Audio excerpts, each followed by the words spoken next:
I used to believe houses remembered the people who loved them.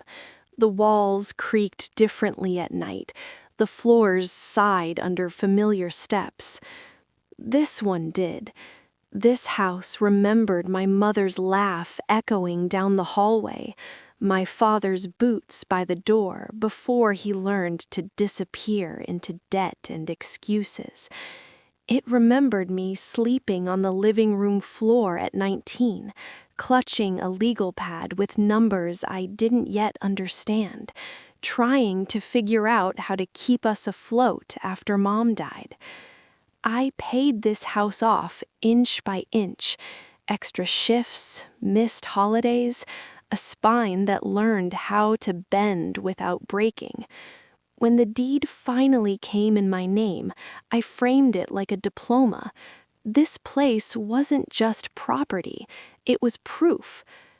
That's why the first call from my brother Evan felt wrong even before he spoke.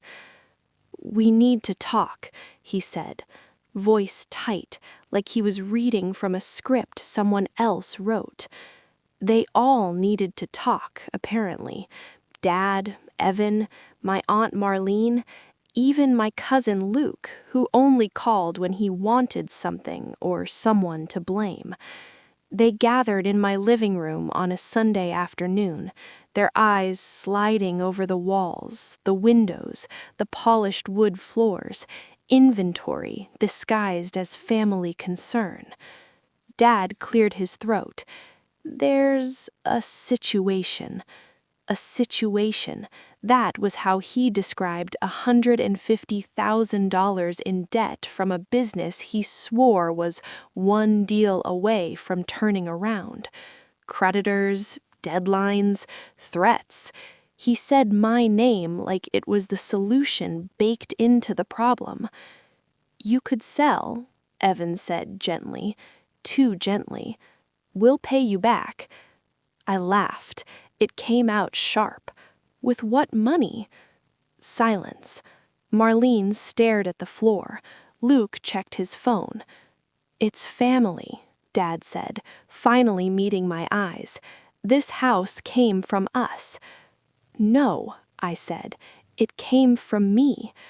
The air shifted. I felt it, the moment when love curdles into entitlement, when sacrifice is rebranded as obligation. I told them no, not maybe, not later, no. They left with smiles that didn't reach their eyes. Dad hugged me too tight. Evan whispered, "Don't make this harder than it has to be." That night, I slept with the windows cracked, listening to the house breathe. I told myself I was being dramatic when I double-checked the locks. I told myself blood didn't turn violent over money.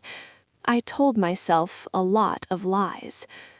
The letters started first, handwritten, emotional. Dad's shaky cursive about legacy, Evan's blocky scrawl about loyalty, Marlene's passive-aggressive prayers folded into envelopes like traps. Then the calls, then the texts, then the silence that followed when they realized I wasn't moving. A week later, my neighbor asked if everything was okay. She'd seen a truck idling outside my place late one night. I smiled and said yes. I didn't tell her my stomach had dropped when she said it. I started keeping my phone charged. I slept lighter. I noticed how quiet the street got after midnight. On the 10th day after I said no, I woke to a sound that didn't belong to the house. A hollow crack, followed by another. Wood splitting. Glass screaming. I rolled out of bed just as the front door exploded inward. Through the splintered frame, silhouettes rushed in, shadows raised high. In the porch light, I saw what they carried. Baseball bats, gripped like verdicts. One of them said my name, not like a greeting, but like a claim.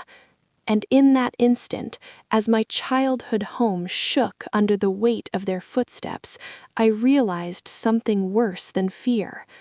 They didn't come to talk, they came to take. I wish I could say I ran. I wish I could say I fought back. But what happened next wasn't just violence. It was betrayal carved into wood and bone, and it would change who I trusted forever. I didn't scream. That's the part that haunts me most. My body locked up, like it recognized the danger before my mind could. The bats came down hard, not on me, not yet, but on the walls, the furniture, the framed photos I never bothered to replace after Mom died. Each swing felt deliberate, like they were punishing the house for choosing me. "Stop!" I shouted, finally finding my voice. It cracked in the air like a weak siren. The men stepped fully inside, and the porch light caught their faces. My chest collapsed inward. Dad stood in front. He wasn't holding a bat. He didn't need to. Evan was beside him, bat resting on his shoulder like a casual accessory.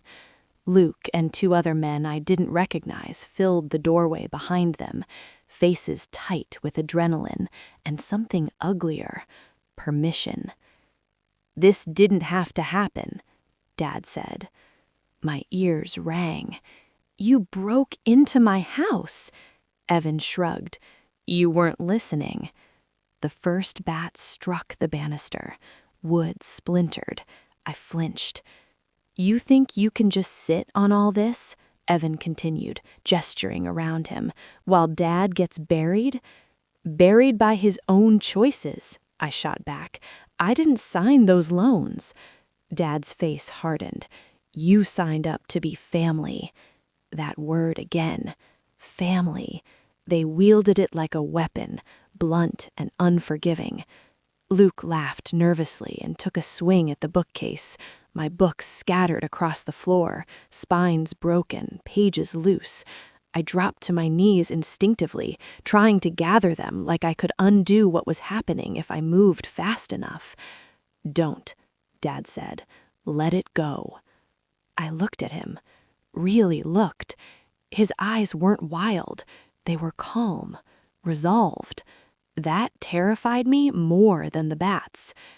"This house has equity, enough to clear the debt. We just need you to cooperate." "By destroying it?" I asked. Evan stepped closer. The bat slid from his shoulder into his hands. "By convincing you." I scrambled backward, heart hammering. "This is insane! You'll go to jail!" "No," Evan said quietly. "We won't, because you won't call anyone." I laughed, sharp and hysterical. "You think I won't call the police?" Dad stepped forward then, finally closing the distance between us. "You won't," he said, voice low, "because you know what this does to us, to the family name, to me." There it was, the real threat. Not the bats, not the broken door. Guilt, reputation, the silent contract they'd trained me to honor since childhood. A bat smashed into the coffee table beside my head. The crack was deafening. Splinters flew. I screamed then, unable to stop it. "Enough!" I yelled. "Get out!" Evan raised the bat again, but Dad lifted a hand. "We're not here to hurt you," he said. "We're here to help you make the right decision." Help. The word tasted rotten. Sirens wailed faintly in the distance, someone else's emergency, not mine, but the sound changed everything. The men froze. Evan's jaw tightened. "Time's up," Dad said. "Think about what you're risking." They backed towards the door, boots crunching over broken glass. Evan paused, leaning close enough that I could smell sweat and wood dust on him. "You've got 48 hours, he whispered. "Then we come back with paperwork." They left as suddenly as they'd arrived. the house ringing with silence so loud it hurt. I sat on the floor for a long time, shaking, surrounded by the wreckage of my life. When I finally stood, my hands were bleeding. I hadn't even noticed. I locked the door with a chair jammed under the handle. I picked up my phone. I stared at the screen. Calling the police would end them. Not calling would end me. And in that moment, staring at my father's boot print on my living room wall, I realized this wasn't about money anymore. It was about control. I thought the worst part was over when they left. I was wrong, because the next morning I discovered what they'd taken, and it wasn't anything I could replace. I didn't sleep. Every creak sounded like a footstep.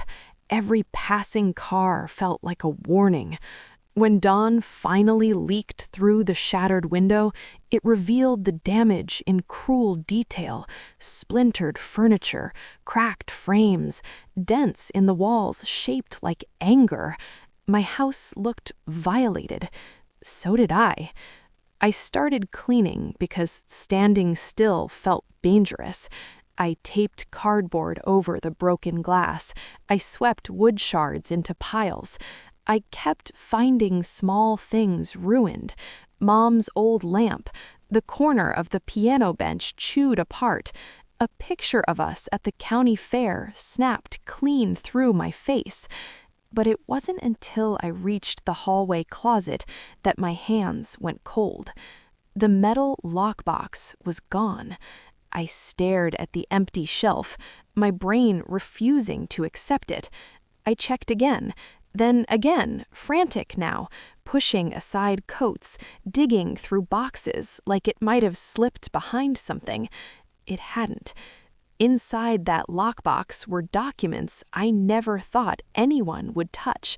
My birth certificate, my social security card, the original deed to the house, insurance papers, and the envelope Mom had labeled in her careful handwriting, "If anything happens to me."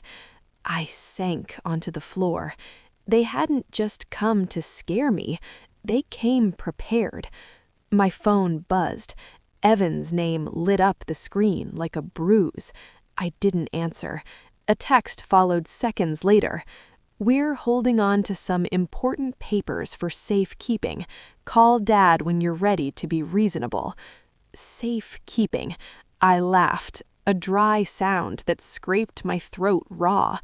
Without those documents, I couldn't sell the house even if I wanted to. I couldn't prove ownership easily. I couldn't move forward. They had cut off my exits and called it protection. I drove to work anyway. Routine felt like armor, but my hands shook on the steering wheel, and every red light felt too long. I jumped when my phone rang again. Dad this time. "I know you're upset," he said, voice calm, almost kind. "But this is bigger than feelings." "You stole from me," I said. "We secured family assets. There's a difference." I pulled into an empty parking lot and shut off the engine. "You broke into my house with weapons." "They were deterrents. No one got hurt. My home is destroyed, and it can be repaired, unlike our situation." I closed my eyes. "You raised me better than this." "No," he said, and there was something sharp underneath his tone now. "I raised you to understand sacrifice." The word landed like a verdict. He told me the plan as if it were already agreed upon. A private sale, a quick close, the debt paid off quietly. What was left would take care of me. I could rent somewhere smaller, start over, be grateful. "You'll still have family," he said, like it was a consolation prize. When the call ended, I sat there staring at my reflection in the windshield. I barely recognized myself. Eyes hollow, shoulders hunched, mouth tight with something that felt dangerously close to rage. I called a lawyer on my lunch break. My voice shook as I explained. He listened quietly, then sighed. You need to file a police report immediately. I pictured Dad's face when officers showed up.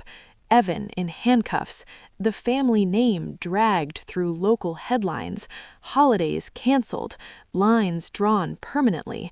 I need time, I said. You don't have time, the lawyer replied. They're escalating. That night, I found a note taped to my door. No envelope, no signature. 48 hours. Below it, someone had drawn a small house with a red X through it. I stood there long after dark, the porch light buzzing above me, understanding finally settling into my bones. They didn't see me as a son or a brother anymore. I was an obstacle, and obstacles in my family were meant to be removed. I still thought I could outthink them. I believed logic would save me. But the next move they made wasn't legal or violent. It was personal. The email hit my inbox at 6:14 a.m. Subject line polite enough to almost fool me. Concern regarding property ownership. It was from a creditor I'd never heard of, copied to my employer, my insurance agent, and, most chillingly, my father. My hands trembled as I read. It questioned whether I had legitimate sole ownership of my home, citing previous undocumented financial assistance during the early years of the mortgage. It implied misrepresentation, fraud, words sharp enough to draw blood without proof. I knew exactly what they were referencing. After Mom died, Dad had written me a check, $10,000, when I was drowning under repairs and taxes. He'd insisted it was a gift. I'd paid him back within 18 months, with interest. We'd never formalized it. We'd trusted each other. Now they were rewriting history. I called Evan immediately. He didn't answer. I called Dad, straight to voicemail. Then my phone buzzed with a text from Marlene. You don't have to let this get ugly. Families resolved things privately. Privately? Like baseball bats at midnight. By noon, my HR department asked me to step into a conference room. They were just asking questions about stress, about potential legal disputes, about whether my name being attached to allegations could affect my role. I smiled through it, nodded, reassured them. Inside, I was screaming. I left work early and drove straight to the county records office. I requested copies of everything: mortgage history, payoff receipts, tax records. The clerk looked at me with sympathy I didn't want. Someone's been asking about this property already, she said casually. My stomach dropped. Who? She hesitated, then shook her head.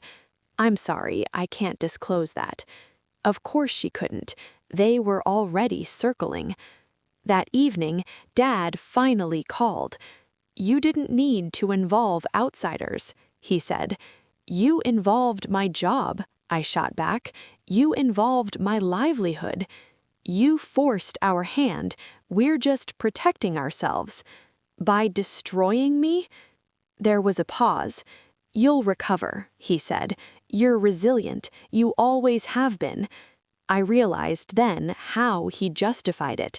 In his mind, I was the strongest, which meant I could take the most damage. Strength, to him, wasn't something to protect, it was something to exploit. He told me they'd found investors willing to assume the debt if I cooperated.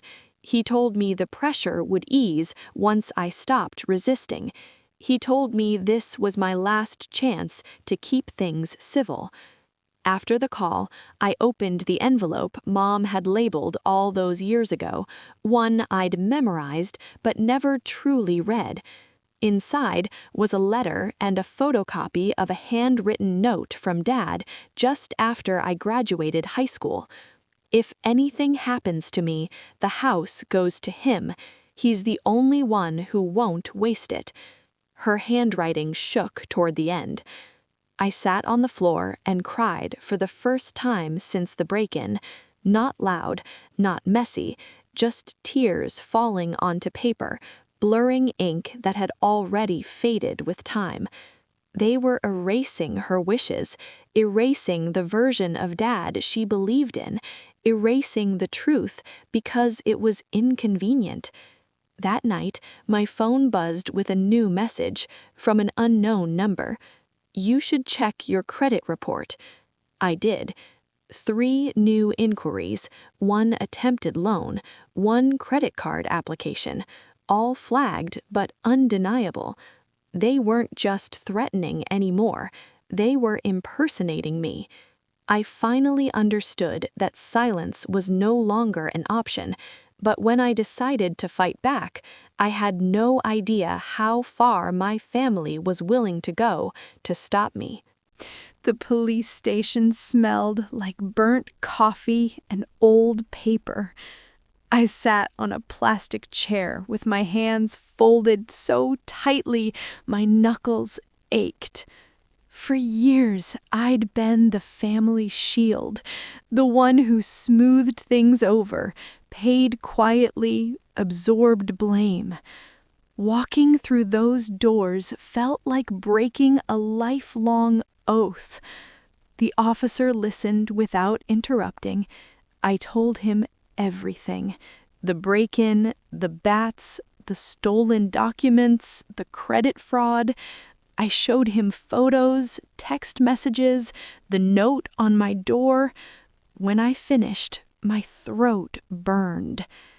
"This is serious," he said finally. "We'll open an investigation."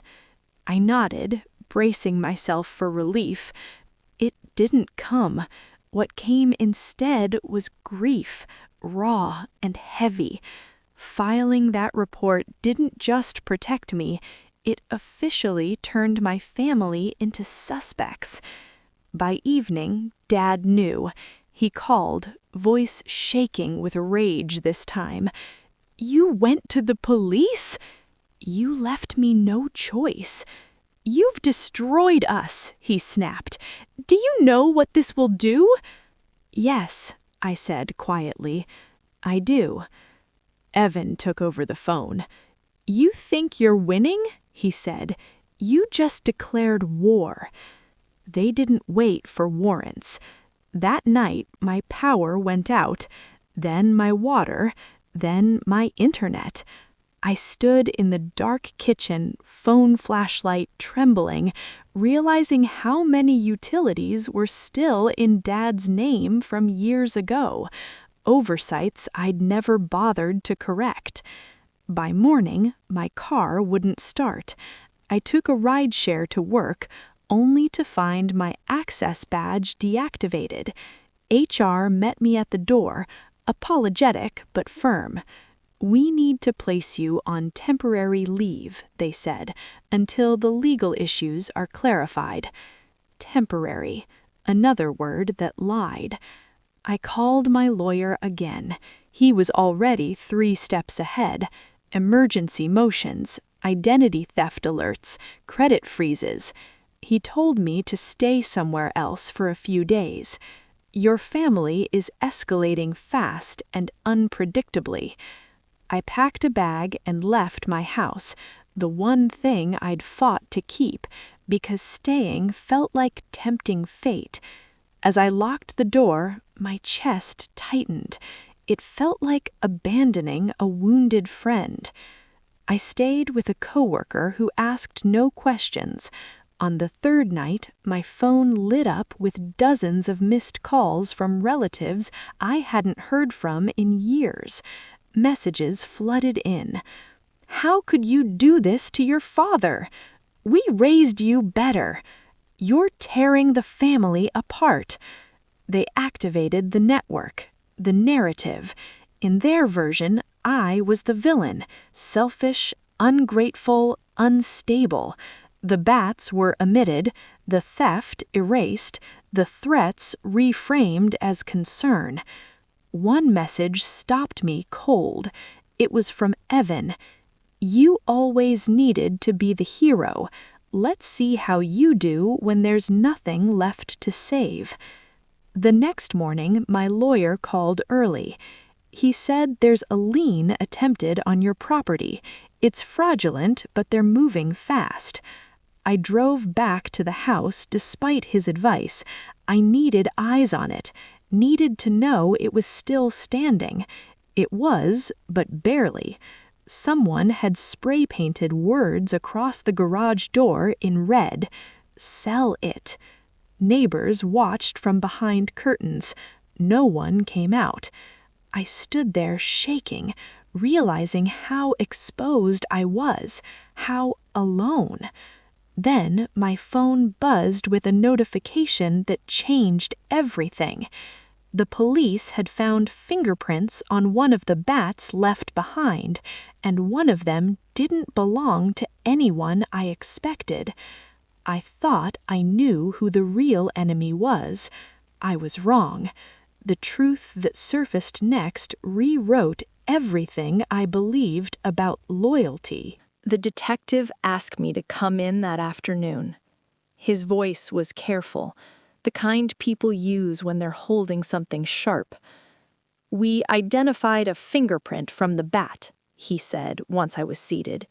"It belongs to someone with a prior record." My stomach twisted. "Who?" He slid a photo across the table. "Aunt Marlene."